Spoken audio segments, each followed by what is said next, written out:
Le 22 avril 1947, dans la Central Valley de Californie, Thomas Anderson se tenait au lever du soleil dans son verger d'amandiers, environné de 160 acres d'arbres en pleine floraison. L'air aurait dû vibrer de bruit, ce bourdonnement grave et constant de milliers d'abeilles affairées aux fleurs. Le genre de son qui apaise le cœur d'un cultivateur en lui assurant que son investissement est protégé et l'avenir de sa famille garanti. Mais il n'y avait que le silence. Thomas avançait d'un pas lent entre les rangées, ses bottes foulant les pétales tombés qui tapissaient le sol. Les arbres étaient impeccables, chacun d'eux sans exception. Les fleurs s'étaient épanouies pile à l'heure prévue, blanches et roses sur le ciel matinal, leur parfum dense et sucré flottant dans l'air. Les conditions météo avaient été idéales, journées chaudes, nuits fraîches, sans gel tardif, pour abîmer les délicates corolles. Tout allait bien, sauf les abeilles. Il s'arrêta près d'une ruche louée, l'une des 200 installées dans son verger 3 semaines plus tôt. Les boîtes demeuraient muettes. Quelques abeilles en sortaient, tournaient en rond sans but et rentraient sans toucher aux fleurs. Ce n'était pas du tout un comportement normal de butinage. Ce n'était pas normal du tout. Thomas cultivait des amandes depuis 12 ans. Avant cela, il avait travaillé cette terre avec son père pendant 8 autres années. 20 ans à observer les abeilles, à décrypter leurs habitudes, à saisir le tempo de la pollinisation. Il n'avait jamais rien vu de tel. Sans abeilles, les fleurs s'ouvraient, fleurissaient pendant leur courte période, puis chutaient au sol, non fécondées. Sans pollen, pas de noyau d'amandes se formant dans les coquilles. Sans amandes, pas de récolte. Sans récolte, pas de revenus. Sans revenus, il perdrait tout. Les chiffres défilaient dans son esprit comme une litanie qu'il ne pouvait arrêter. Il avait investi 45 000 $ dans les opérations de cette année. Irrigation, droits à l'eau, engrais, main-d'œuvre pour l'élagage et l'entretien, réparation d'équipements, impôts fonciers, le remboursement de l'hypothèque sur la propriété elle-même. Le fonds pour les études de sa fille Hélène, 1 200 $ mis de côté en 10 ans, attendait à la banque, réservé pour UC Davis à l'automne. À 1500 la livre, une belle récolte d'amandes rapporterait 62 000 $. Après les frais, il en tirerait peut-être 17 000 $ net.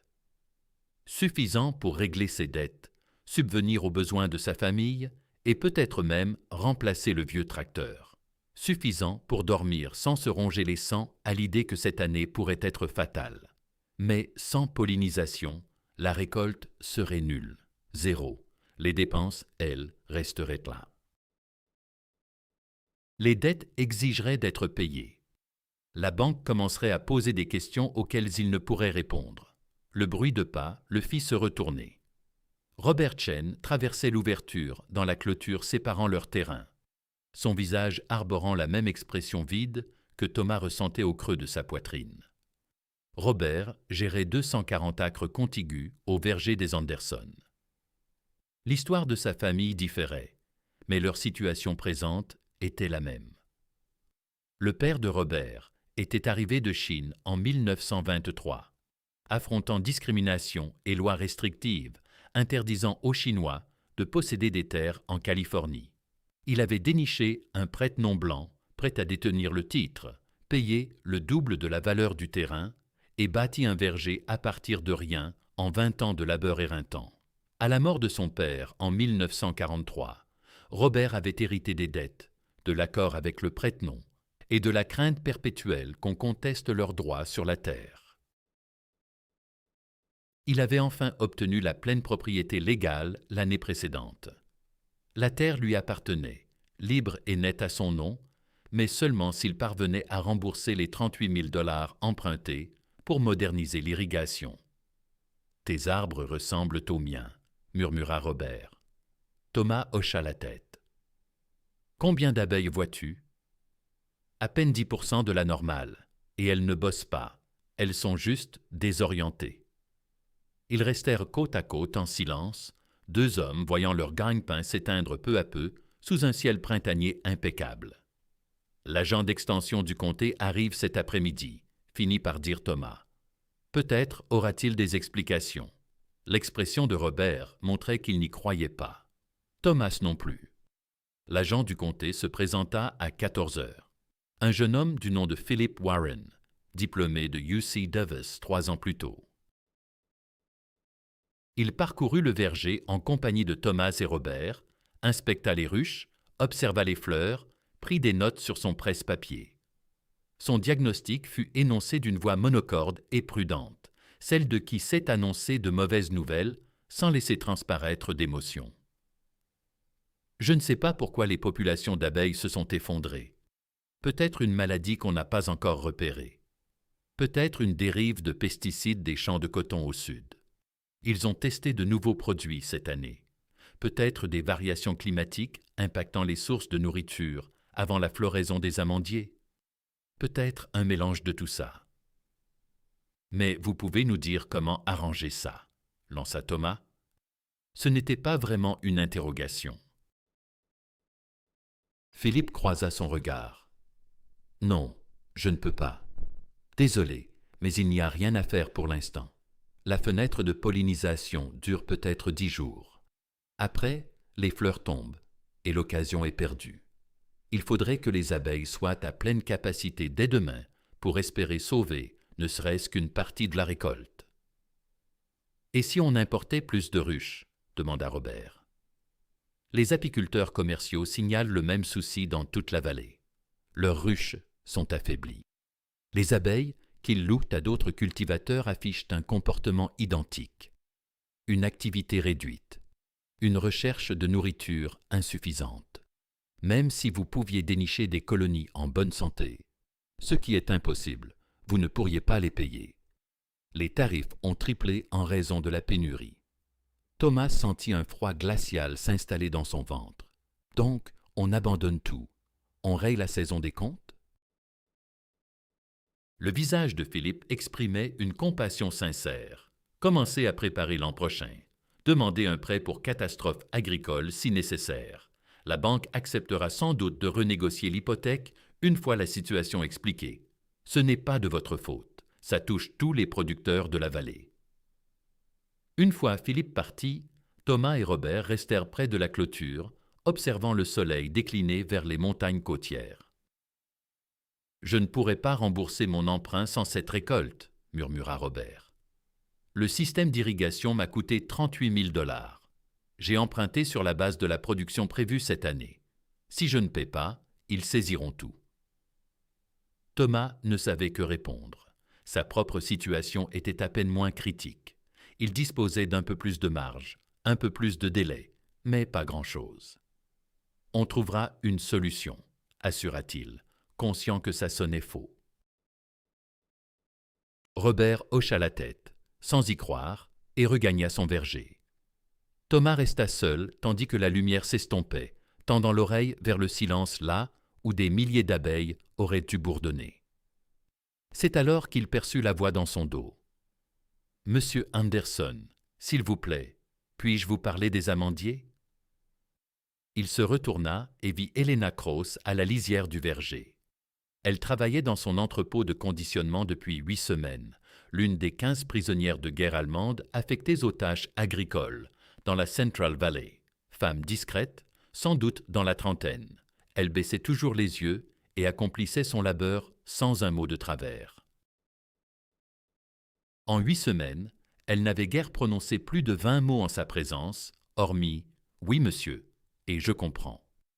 À présent, elle se tenait là, le visage marqué par une émotion indéchiffrable, un mélange d'espoir et d'appréhension, comme si elle s'apprêtait à franchir un pas risqué qu'elle n'était pas certaine de pouvoir se permettre. « Qu'est-ce qu'ils ont ?» demanda Thomas, plus brussivement qu'il ne l'aurait voulu. La frustration de la journée pesait encore sur lui. « J'ai déjà vu ce genre de problème, » répondit Helena avec prudence. Son anglais était correct, mais teinté d'accent, chaque terme pesé avec soin. Dans la ferme familiale en Bavière, nous avions des vergers aussi, pommiers, pruniers et beaucoup d'abeilles. Parfois, les abeilles se volatilisaient, refusaient de butiner les fleurs, mais nous savions comment les ramener. Thomas ressentit une bouffée d'agacement. L'université prétend qu'il n'y a rien à faire. L'agent du comté vient de nous annoncer que la saison est fichue. L'université maîtrise les techniques modernes, convint Helena. Mais ceci n'est pas moderne, c'est ancestral, très ancien.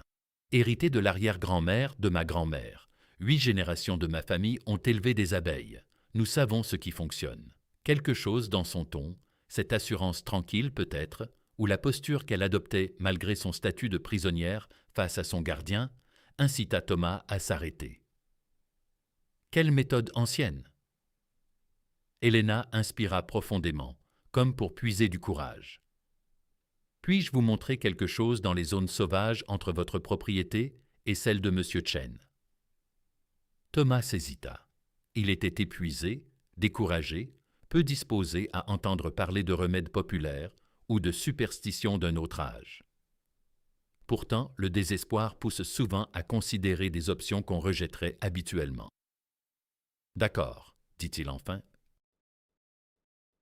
Montrez-moi. » Ils se dirigèrent ensemble vers le fossé d'irrigation qui délimitait les 2 vergers. Les berges étaient envahies de plantes sauvages, moutarde, radis, lupins, des herbes que la plupart des agriculteurs voyaient comme des nuisibles. Les ouvriers de Thomas devaient les faucher cette semaine pour entretenir l'aspect ordonné de la parcelle. Helena s'agenouilla près d'un bouquet de moutarde sauvage en pleine floraison, ses petites fleurs jaunes éclatant sous la lumière du soir.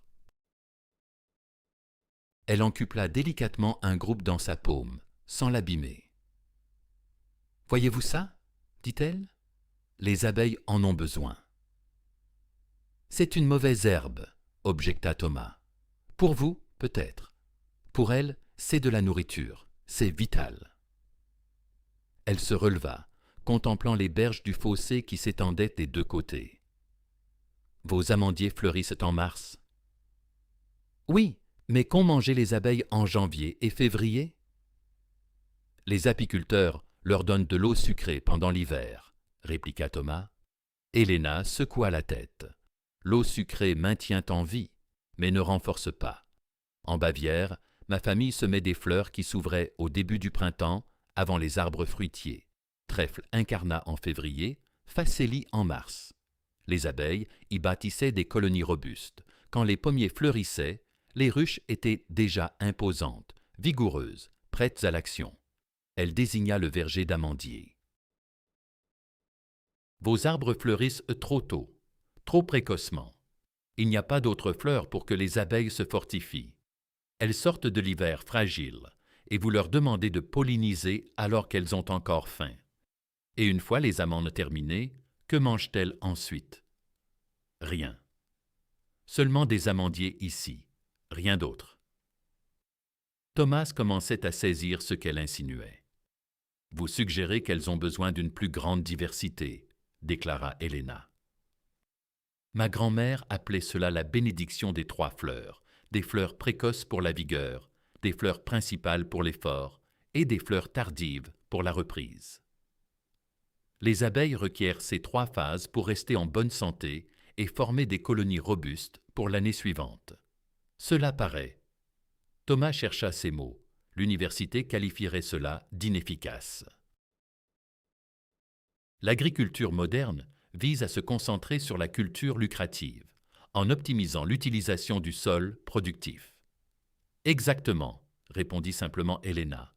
Et c'est précisément pour cela que vos abeilles meurent. Cette franchise le laissa sans voix. Puis la voix de Robert retentit derrière eux. Quote 22. Robert les avait aperçus depuis son verger et s'était approché. Helena réitéra son explication, son anglais précis explorant les notions de cultures associées, de biodiversité et de cette bénédiction des 3 fleurs. Robert l'écoutait avec le même doute que Thomas avait ressenti. « Donc, vous proposez qu'on plante des fleurs au lieu d'amandiers? »« Non, pas à la place, » corrigea Helena. « Mais en complément aux abords, entre les arbres, dans les zones non exploitées pour la production. Peut-être 2% des terres, mais cela rendrait les abeilles 80% plus performantes. » 80%? Les sourcils de Robert se haussèrent. C'est impossible. Pas impossible. Je l'ai vu de mes yeux. La voix d'Héléna se fit plus assurée, portée par la conviction de celle qui sait avoir raison. En 1938, les vergers de pommiers autour de notre village souffraient du même mal. Les abeilles avaient cessé de butiner. Les agriculteurs étaient affolés. Mais ma grand-mère avait semé des bordures fleuries en février avant le printemps. En avril, notre verger grouillait d'abeilles. Nous avons récolté 82% du rendement habituel. Les voisins, dont les fermes existaient depuis 100 ans, n'ont obtenu que moins de 10%. Certains ont tout perdu. Thomas croisa le regard de Robert. Cela semblait trop élémentaire, trop facile, ce genre de savoir populaire que l'agriculture moderne avait justement dépassé pour de bonnes raisons. Pourtant, la femme qui se tenait devant eux rayonnait d'une certitude inébranlable et ils n'avaient rien à perdre. « Quote 23 » demanda Thomas. « Quote 24 » Le visage d'Héléna s'illumina d'une lueur ressemblant à de l'espoir. « Pour ici, en Californie, je recommanderais, dit-elle en hésitant, réfléchissant au climat, à la saison de croissance, adaptant les conditions bavaroises à celles de la Central Valley. Du trèfle cramoisi pour la floraison en février, qui pousse vite et enrichit le sol en azote. Les abeilles l'adorent. De la facélie en mars. Elle offre des fleurs bleues gorgées de nectar. Et du borage d'avril à juin. Cela maintient les abeilles en forme après la fin des amandiers. Nous sommes déjà fin avril, fit remarquer Robert. Trop tard pour semer quoi que ce soit cette année. Héléna acquiesça, sa joie un peu atténuée. Oui, trop tard pour planter, mais pas pour préserver ce qui pousse déjà. Elle désigna la moutarde sauvage, le radis, la lupin qui fleurissait le long des talus des fossés. Ce sont des fleurs sauvages qui éclosent en ce moment. Vos ouvriers les fauchent pour que la ferme paraisse soignée. En effet, confirma Thomas en hochant la tête, nous tondons les fossés toutes les 2 semaines. Ne le faites pas, dit simplement Héléna. Laissez-les se développer. Laissez-les fleurir, drus et abondants. Les abeilles les découvriront. Elles s'en nourriront. Elles regagneront des forces. Puis elles reviendront aux amandiers plus vigoureuses. Cela paraissait d'une simplicité absurde. Cessez de tondre les mauvaises herbes. Voilà la solution. C'est tout, reprit Thomas. Juste laisser pousser les herbes. Pas des herbes, rectifia Héléna avec douceur. Des fleurs. Et une chose de plus. Elle se tourna vers les ruches louées, visibles au bord du verger. Les abeilles ont besoin d'eau, beaucoup d'eau par temps chaud, mais je n'en vois aucune près des ruches. Les apiculteurs sont censés en fournir, dit Robert. Ils apportent de l'eau quand ils entretiennent les ruches, ajouta Thomas, tous les quelques jours. Héléna secoua la tête. Pas suffisant. Par les journées torrides, une ruche requiert de l'eau toutes les heures. Les abeilles volent pour en chercher, gaspillent de l'énergie et parfois se noient dans vos canaux d'irrigation. Il faut des points d'eau, des bassines peu profondes, avec des cailloux ou des brindilles, pour que les abeilles puissent atterrir en sécurité et boire. Thomas regarda Robert. Robert lui rendit son regard. L'absurdité de recevoir des conseils agricoles d'une prisonnière de guerre allemande, une femme qui avait été leur ennemie il y a 2 ans, planait en silence entre eux. Mais l'agent du comté avait annoncé que la saison était compromise. L'université n'offrait aucune réponse, et cette femme s'exprimait avec l'assurance de celle dont les pratiques avaient fait leurs preuves sur des générations. « Quote 25 » demanda Robert. « 1 pour 4 ou 5 ruches » répondit Héléna. Peut-être 50 pour vos vergers réunis. On pourrait les installer cet après-midi, dit lentement Thomas. De vieilles boîtes à tarte, les remplir d'eau et de cailloux. Et pour les zones sauvages, interrogea Robert. On dit aux ouvriers de ne pas tondre, proposa Thomas, et on observe ce qui se passe. Ils restèrent immobiles un long moment. 3 personnes issues de mondes distincts réunis par le désespoir et l'espoir ténu que des savoirs ancestraux sauvent ce que la science contemporaine avait délaissé. Quote 26. Robert hocha la tête. Quote 27. Le sourire d'Helena fut la première émotion authentique que Thomas avait vue chez elle en 8 semaines. « Merci, murmura-t-elle. Merci de m'avoir écouté. » Ils mirent en œuvre les modifications le même après-midi. Thomas réunit ses ouvriers et leur annonça que les zones sauvages ne devaient plus être fauchées jusqu'à nouvel ordre. Certains le regardèrent comme s'il avait perdu la raison. Laisser les mauvaises herbes envahir une exploitation bien tenue contredisait tout ce qu'on leur avait inculqué. Pourtant, ils obéirent aux instructions. Robert fit de même avec son équipe. Ensuite, tous deux passèrent le reste de la journée à installer des points d'eau, de vieux plats à tarte, des plateaux de service, tout récipient peu profond où une abeille pourrait atterrir sans risque. Ils les remplirent d'eau, y ajoutèrent des cailloux et de petits bâtons pour servir de perchoir et les placèrent à proximité des ruches. Au coucher du soleil, ils en avaient disposé 63 à travers les 2 vergers. Ce soir-là, Thomas surprit Helena dans la remise à emballage en train de nettoyer les outils. Elle croisa son regard. Thomas acquiesça et s'en alla. Il ne dormit guère cette nuit-là. Le premier jour, le 23 avril, ne montra aucun signe visible. Les ruches restaient presque silencieuses. Les rares abeilles qui sortaient tournaient en rond mollement avant de rentrer. Le deuxième jour apporta une évolution notable. Thomas s'en aperçut lors de sa promenade matinale. La moutarde des champs le long des fossés s'était épaissie de façon évidente, sans le fauchage habituel.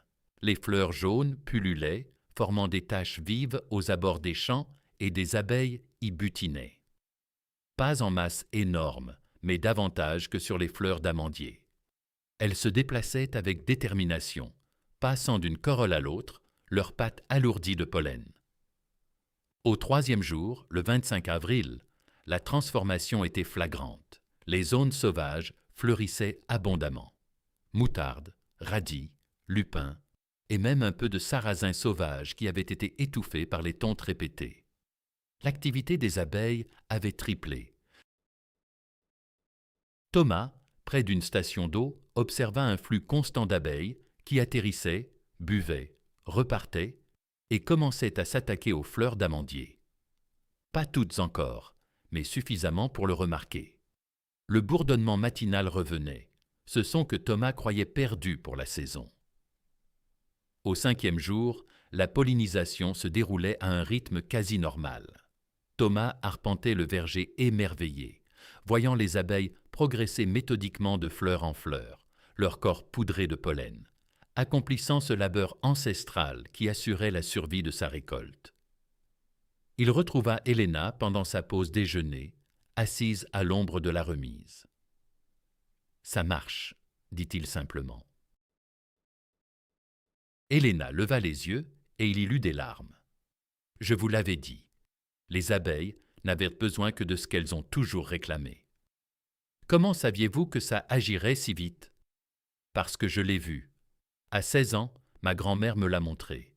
À 23 ans, je l'ai appliqué moi-même quand le verger de nos voisins affrontait le même souci. À 30 ans, j'ai enseigné cela à mon frère cadet. » Sa voix se brisa un peu sur ces derniers mots. Je ne sais pas s'il a survécu à la guerre, mais je sais que ce savoir a perduré grâce à moi.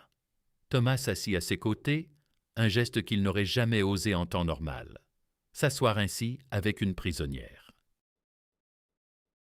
Mais cette femme venait de sauver sa ferme, l'avenir de sa fille, tout ce qu'il avait bâti en 20 ans de labeur. « Merci, » dit-il, « je ne sais pas si on doit remercier des prisonniers de guerre, mais je vous remercie quand même. »« De rien, monsieur Anderson, » murmura Helena. « Le savoir doit aider les gens, peu importe qui le transmet ou qui le reçoit. » Le verger de Robert Chen connut la même amélioration. Le 27 avril, les 2 exploitations atteignaient 85 à 90% des niveaux de pollinisation habituels. Les fleurs d'amandier, qui paraissaient condamnées, étaient fécondées et deviendraient des noix mûres, prêtes à être récoltées. La nouvelle se répandit vite dans les cercles agricoles. Thomas en parla à son voisin de l'Est, William Morrison, qui gérait 200 acres d'amandiers. William doutait fort. L'idée de tolérer les herbes folles heurtait tous ses réflexes, mais il était aux abois. Sa pollinisation faiblissait aussi. Il tenta l'expérience, cessa de tondre ses berges de fossés, installa des stations d'eau. En 4 jours, l'activité des abeilles s'améliora. Début mai, 6 cultivateurs des environs avaient adopté la technique. Tous obtinrent des résultats. L'agent de vulgarisation agricole du comté, Philip Warren, revint le 8 mai inspecter le verger d'Anderson. Il se tint parmi les rosiers, écoutant le vrombissement de milliers d'abeilles, observant la pollinisation vigoureuse, et secoua la tête, incrédule. Côte-bas 39. Côte-bas. Thomas décrivit la méthode d'Helena, les bordures de fleurs sauvages, les stations d'eau, l'idée que la biodiversité soutienne la santé des pollinisateurs. Philippe resta dubitatif. Cela contredit les principes d'efficacité agricole moderne. Les études démontrent que l'agriculture monoculturelle, centrée exclusivement sur la culture commerciale, optimise la production par hectare. Cependant, ces études n'évaluent pas les conséquences d'un effondrement des pollinisateurs. Robert Chen précisa qu'il les avait rejoints pour cette visite d'inspection. Nous avions adopté les pratiques modernes et failli tout perdre. En appliquant une ancienne technique bavaroise, nous avons préservé nos récoltes. Philippe prenait des notes, posant des questions précises sur la mise en œuvre, les délais et les dépenses. « Je dois en informer l'université », déclara-t-il. « Ils voudront mener une enquête. » Thomas suggéra « Dites-leur de contacter Helena Cross. C'est elle qui a su quoi faire. » Fin mai, l'université de UC Davis dépêcha une équipe de recherche. 3 experts en agriculture, spécialisés en pollinisation, entomologie et pratiques agricoles durables. Ils interrogèrent Helena pendant 3 heures, l'interrogeant en détail sur les méthodes traditionnelles et griffonnant abondamment. Le responsable, le docteur. Martin Hayes affichait une neutralité étudiée, comme s'il s'efforçait de masquer son intérêt. Ces techniques de cultures associées, dit-il, ne figurent dans aucune littérature agricole connue. Elles n'apparaissent pas dans les ouvrages. Helena répondit. Elles se transmettent au sein des familles, de grand-mère à petite-fille, de père à fils. Nous ne les avons pas couchées par écrit, car nous pensions qu'elles n'en avaient pas besoin. Tout le village les connaissait. Et vous affirmez que ces approches surpassent les méthodes scientifiques modernes? Sa voix trahissait un soupçon de provocation. « Je n'affirme pas une supériorité, » répliqua Helena avec prudence. « Je dis qu'elles servent des objectifs différents. Les méthodes modernes excellent en efficacité, en obtenant une production abondante avec moins de main-d'œuvre. Mais les approches traditionnelles favorisent la résilience, la survie face au changement. La collaboration avec la nature, plutôt que sa domination. » Le docteur Hayes évalua l'activité des abeilles dans les vergers des Anderson et des Chen, la comparant à celle des exploitations voisines sans marge de fleurs sauvages. Les résultats étaient irréfutables. Les fermes intégrant la biodiversité affichaient des taux de pollinisation supérieurs de 15 à 20%. Il calcula les coûts de mise en place, quasi nuls. Arrêter la tonte permettait même des économies et les points d'eau ne coûtaient guère plus de $50 par ferme. Il quantifia l'impact économique. Anderson et Chen récolteraient près de 90% de leur production prévue. Les exploitations sans marge florale n'atteignaient que 40 à 50%. Les chiffres parlaient d'eux-mêmes. Pour un investissement négligeable, ils avaient boosté leur rendement de 30 à 40%. Le retour sur investissement était incommensurable. En juin, le docteur Hayes diffusa un rapport préliminaire intitulé « Côte 96 côtes ». Le titre était savant, mais les retombées disruptives. il préconisait aux producteurs californiens d'adopter les marges de fleurs sauvages comme norme. L'adoption fut progressive au début. La plupart des exploitants commerciaux rechignaient, l'idée paraissant irrationnelle, voire gaspillatrice, de réserver des terres à des plantes non productives. La mentalité agricole contemporaine prônait l'efficacité, la maximisation, le contrôle. Pourtant, les arguments économiques s'imposaient progressivement. Anderson et Chen avaient préservé leurs fermes. Une demi-douzaine d'autres pionniers avaient obtenu des résultats comparables. L'université avait scientifiquement validé la méthode. Au printemps 1948, 43 agriculteurs de la Central Valley semèrent des bordures de fleurs à floraison précoce. Trèfle incarnat en février, facélie en mars, borage jusqu'à l'été. Ils installèrent aussi des sources d'eau permanentes près des ruches. Les taux de pollinisation ce printemps-là furent les plus élevés de la vallée depuis 5 ans. La santé des colonies d'abeilles s'améliora dans toute la région. Les apiculteurs commerciaux notèrent des ruches plus robustes, des pertes hivernales réduites, une reproduction accrue. Les bénéfices s'accumulaient d'année en année. Des abeilles vigoureuses en 1948 engendraient des colonies plus solides en 1949. Des colonies fortes assuraient une meilleure pollinisation, favorisant des vergers en santé, qui offraient un habitat propice, soutenant à leur tour les abeilles.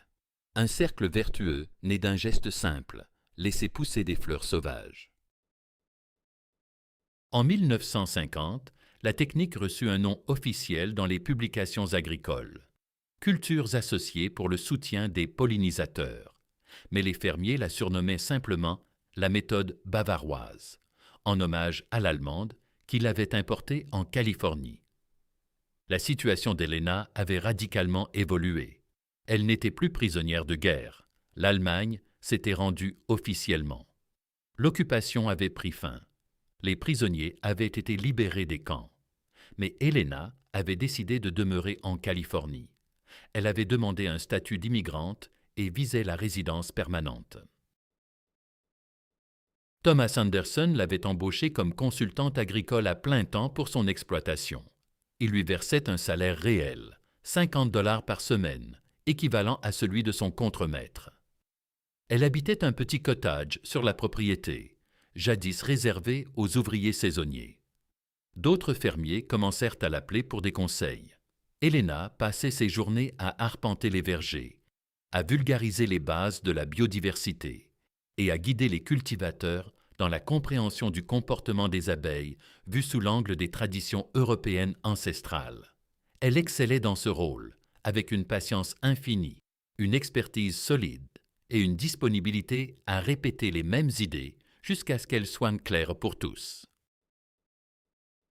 Les agriculteurs l'appréciaient sincèrement, car elle s'exprimait dans leur jargon quotidien, loin des abstractions universitaires, en puisant dans une sagesse pratique forgée par des siècles de labeur sur la terre. En 1952, elle conseillait déjà 40 exploitations disséminées dans toute la Central Valley. La demande surpassait largement les capacités d'une seule personne. L'Université de Californie à Davis la contacta avec une proposition alléchante. Elle intégra le programme d'extension agricole en tant que spécialiste des techniques traditionnelles.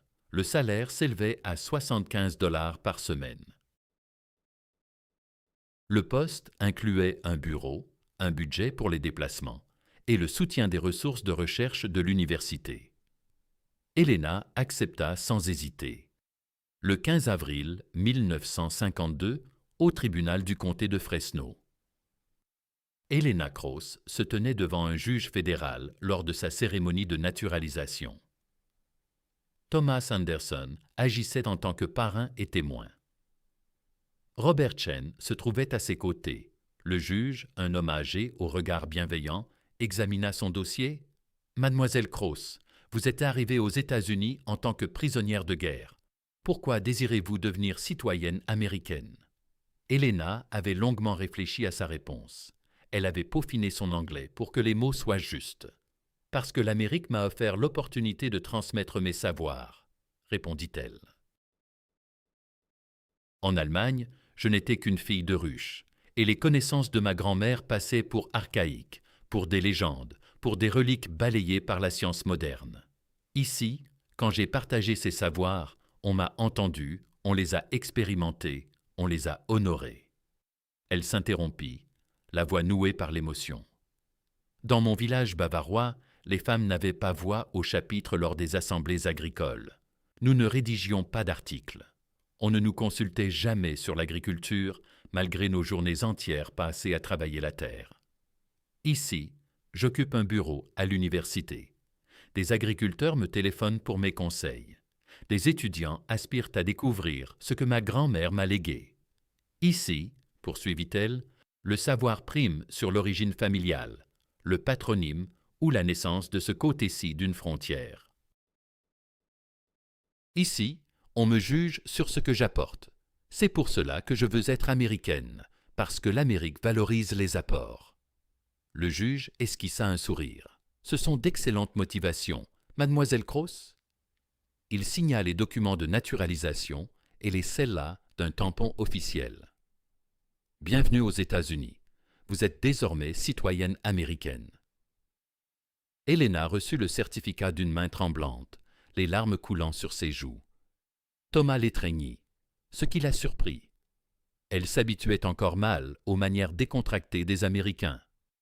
Robert lui serra chaleureusement la main. « Bienvenue chez toi, Helena », lança Thomas. C'était la première fois qu'il l'appelait par son prénom sans le mademoiselle. C'était la première fois qu'elle se sentait vraiment acceptée depuis son départ de Bavière, 7 ans plus tôt. U. C. Davis, 1955. Le programme de Helena sur les méthodes agricoles traditionnelles avait dépassé toutes les prévisions. Parti d'un simple poste de consultante solitaire, il s'était étendu à 2 chercheurs à temps plein, 4 doctorants et des collaborations avec 6 autres universités. Il recueillait des pratiques agricoles du monde entier. Pas seulement des approches européennes, mais des savoirs ancestraux d'Asie, d'Afrique, d'Amérique du Sud, partout où la transmission intergénérationnelle existait. Des horticulteurs polonais de légumes, des arboriculteurs italiens, des éleveurs laitiers hollandais, des riziculteurs japonais, des spécialistes mexicains de la gestion de l'eau. Chacun apportant des techniques que l'agriculture académique avait reléguées au rang de superstition. Chacun démontrant que ces méthodes anciennes, bien comprises, surpassaient souvent les innovations modernes pour certaines utilisations précises. Le programme sortait un journal trimestriel, Traditional Agricultural Knowledge Review. Il organisait des conférences annuelles où agriculteurs et savants pouvaient dialoguer et partager. Il formait des agents d'extension à collaborer avec respect aux fermiers immigrés, en apprenant d'eux plutôt que d'imposer les voies modernes. Helena était devenue une figure reconnue dans les milieux agricoles. Elle intervenait à des colloques, publiait dans des revues savantes, conseillait le USDA sur des pratiques durables. Son titre officiel était spécialiste senior en recherche sur les méthodes de soutien traditionnelles aux pollinisateurs, mais elle gardait en tête ses origines. Chaque printemps, elle retournait à la ferme Anderson. Elle et Thomas déambulaient dans le verger d'amandiers, inspectaient les bordures de fleurs sauvages, observaient l'activité des abeilles et esquissaient des avancées pour la saison à venir. « Regrettes-tu parfois de ne pas être rentré en Bavière ?» demanda Thomas un après-midi de printemps 1956. Il se tenait au même endroit où, 9 ans auparavant, elle avait exposé pour la première fois la bénédiction des 3 fleurs à un cultivateur désespéré et dubitatif. Helena médita longuement. Par moments, j'ai la nostalgie des montagnes, du village de mon enfance, de la cabane où ma grand-mère abritait ses ruches. Elle esquissa un sourire mélancolique.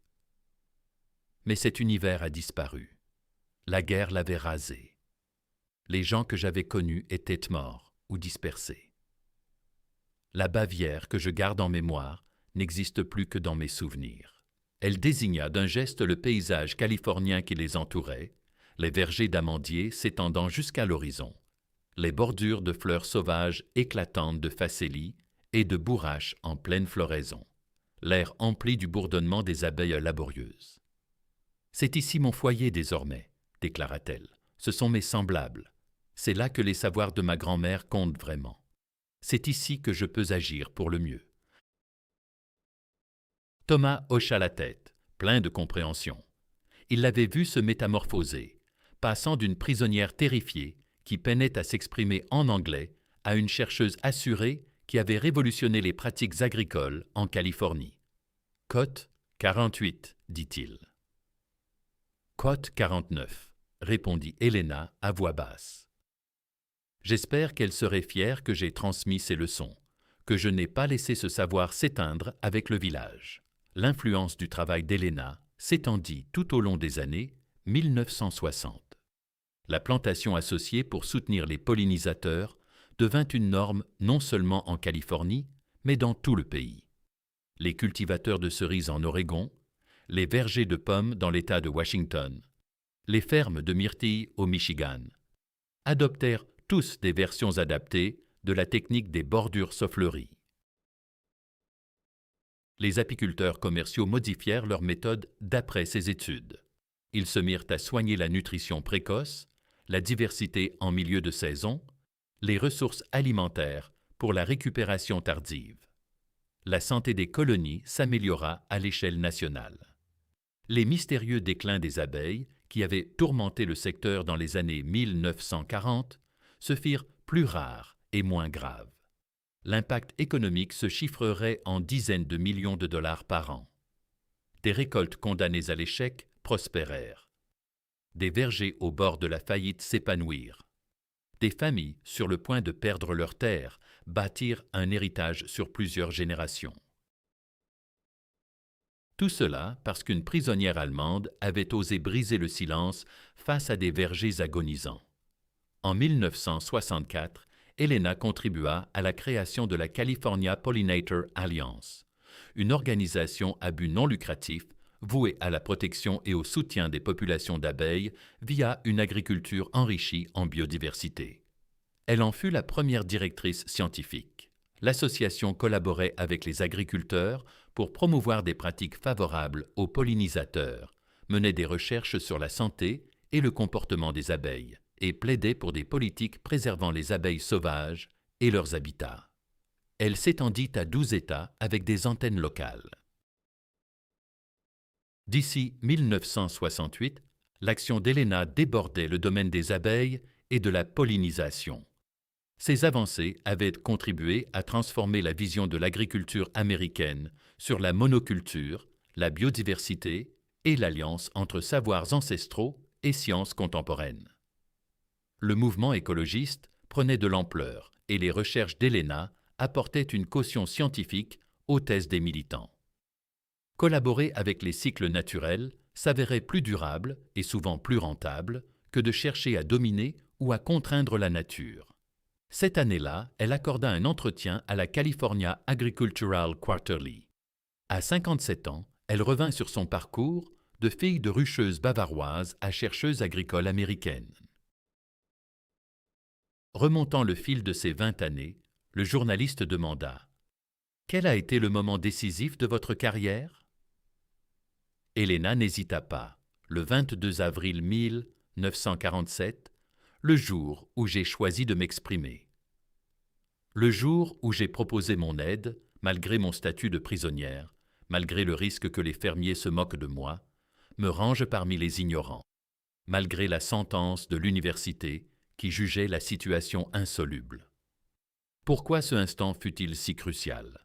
Parce qu'il m'a appris que le savoir n'a pas de patrie. Helena affirma que la sagesse peut surgir de n'importe où, de quiconque, que celui que la société rejette, le captif, la femme, l'étranger, l'adversaire, pourrait détenir la clé que tous cherchent. Elle se pencha en avant, emportée par sa conviction. Il m'a montré que l'expertise ne repose pas sur des diplômes.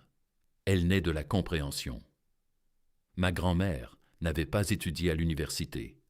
Elle savait à peine lire, mais elle saisissait les abeilles comme les savants modernes recommencent tout juste à le faire. Cette intuition valait de l'or. Elle méritait d'être écoutée. Et qu'avez-vous retenu de l'Amérique en particulier? De quoi ce pays vous a-t-il instruite? Helena sourit. Qu'en dépit de ses failles, de ses défauts, l'Amérique est un lieu où la contribution prime sur l'origine, où une prisonnière allemande peut devenir chercheuse universitaire, où l'on honore les savoirs anciens aux côtés des innovations, où l'impossible se réalise si l'on ose partager son bagage et accepter d'apprendre des autres avec humilité. Central Valley, Californie, 1976. Helena Cross s'éteignit paisiblement dans son sommeil, à l'âge de 65 ans. Elle avait résidé en Californie pendant 29 années, sans jamais se marier ni regagner l'Allemagne, bien qu'invitée à plusieurs reprises pour revisiter son village reconstruit et conseiller des programmes agricoles européens. « La Californie est mon foyer », répétait-elle toujours. « Mon œuvre est ici, mon legs est ici. J'y resterai jusqu'au bout. » Ses obsèques réunirent plus de 400 personnes. Les agriculteurs dont elle avait sauvé les récoltes firent la queue pour lui rendre hommage.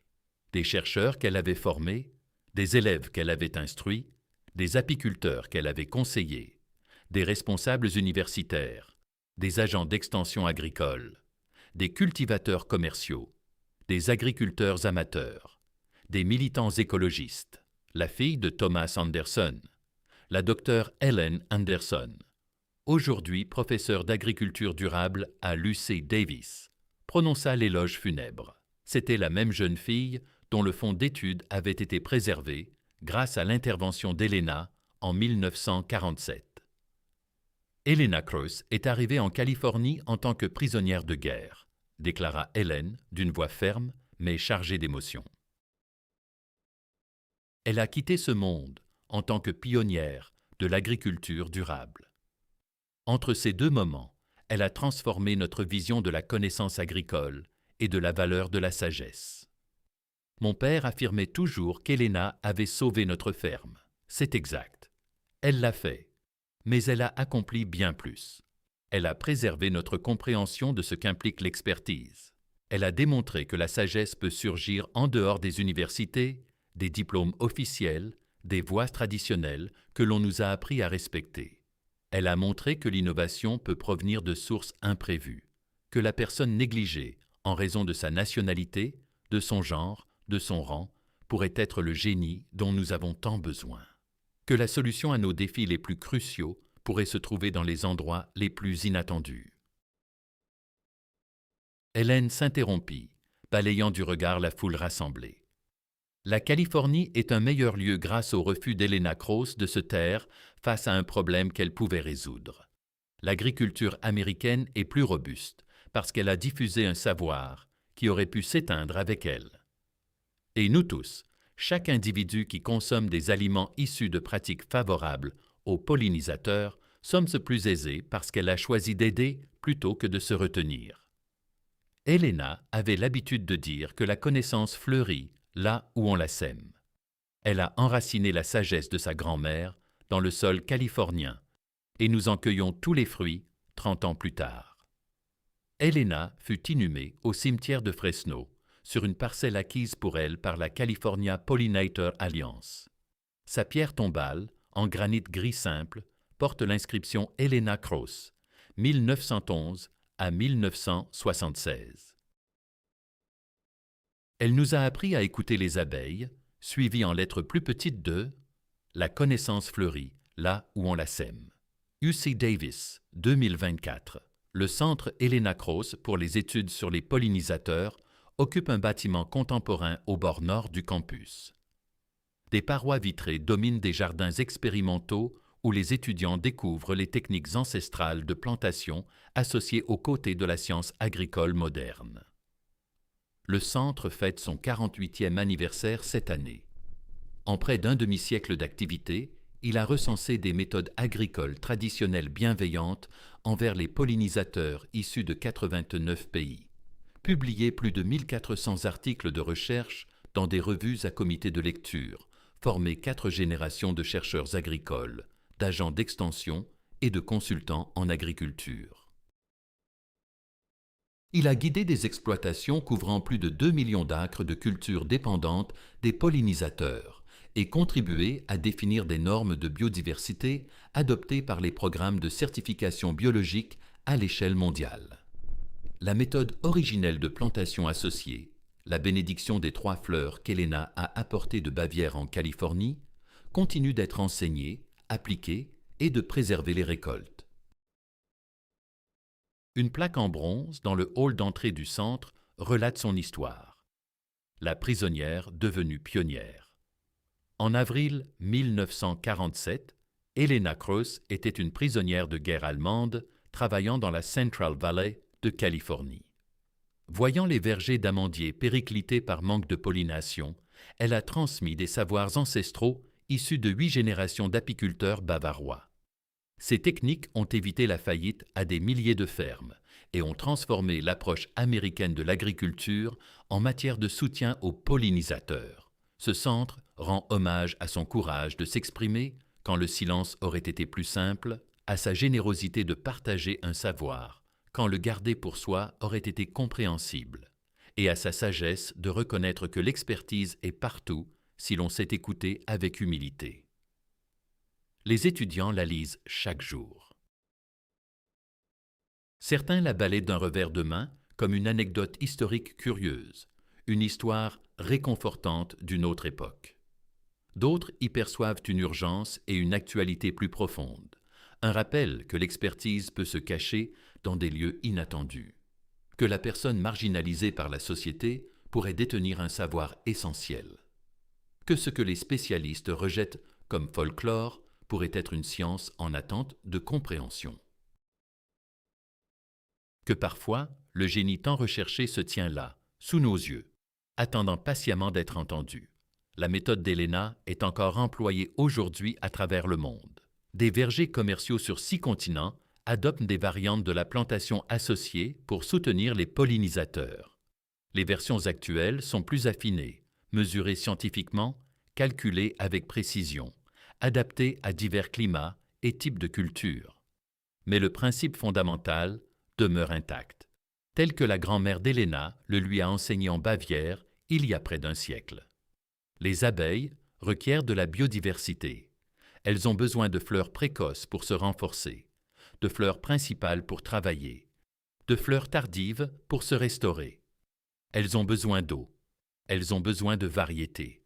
Offrez-leur cela et elles accompliront ce qu'elles font depuis des millions d'années. Elles polliniseront. Elles garantiront la récolte. Elles feront éclore le monde. La bénédiction des 3 fleurs fonctionne à merveille. Elle a permis d'économiser des milliards de dollars dans la production agricole à travers le monde. Elle a évité d'innombrables échecs de récolte. Elle a préservé des dizaines de milliers de familles d'agriculteurs de la faillite. Elle a contribué à restaurer les populations d'abeilles sauvages dévastées par les monocultures modernes.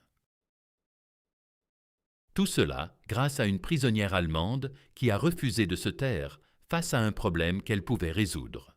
Tout cela parce que 2 fermiers californiens, dans leur désespoir, ont tendu l'oreille à une voix qu'ils auraient pu ignorer, sans hésiter.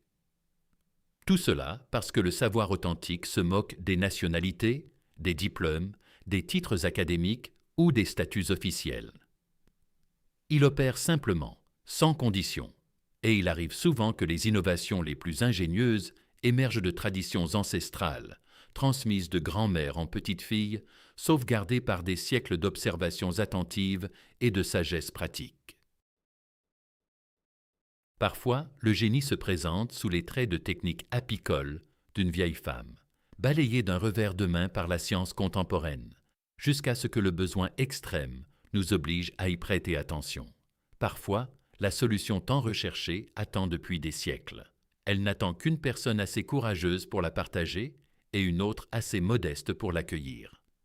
Si ce récit a éveillé en vous une émotion, il est essentiel de comprendre pourquoi votre présence ici compte autant.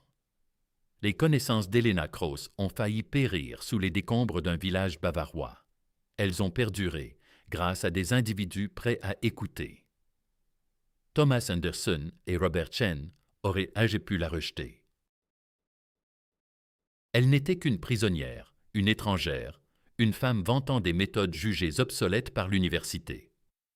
Pourtant, ils ont prêté attention malgré tout. Aujourd'hui, partout sur la planète, des porteurs de savoir capables de résoudre nos crises actuelles existent bel et bien.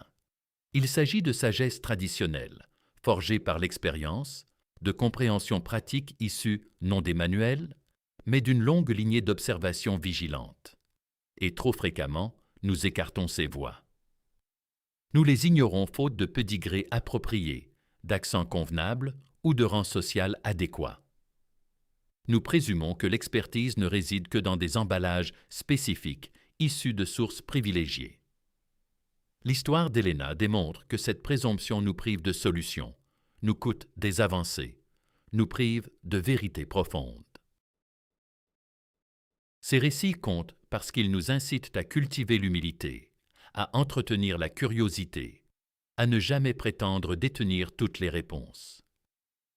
Ils nous poussent à affiner notre écoute, car le savoir authentique fleurit en des lieux imprévus, puisque le génie escompté pourrait bien se tenir sous nos yeux, patient, guettant seulement un regard attentif. Aidez-nous à diffuser ces histoires. Aidez-nous à faire résonner ces voix. Aidez-nous à ne pas oublier que le savoir s'épanouit là où nous le semons, et que le sol le plus riche se trouve parfois à l'endroit le plus inattendu. Histoires inédites chaque semaine, récits de génies méconnus, récits de remèdes surprenants, récits de ceux qui ont transformé le monde en osant briser le silence. À la prochaine, n'oubliez pas, la prochaine Helena Cross pourrait parler en ce moment même.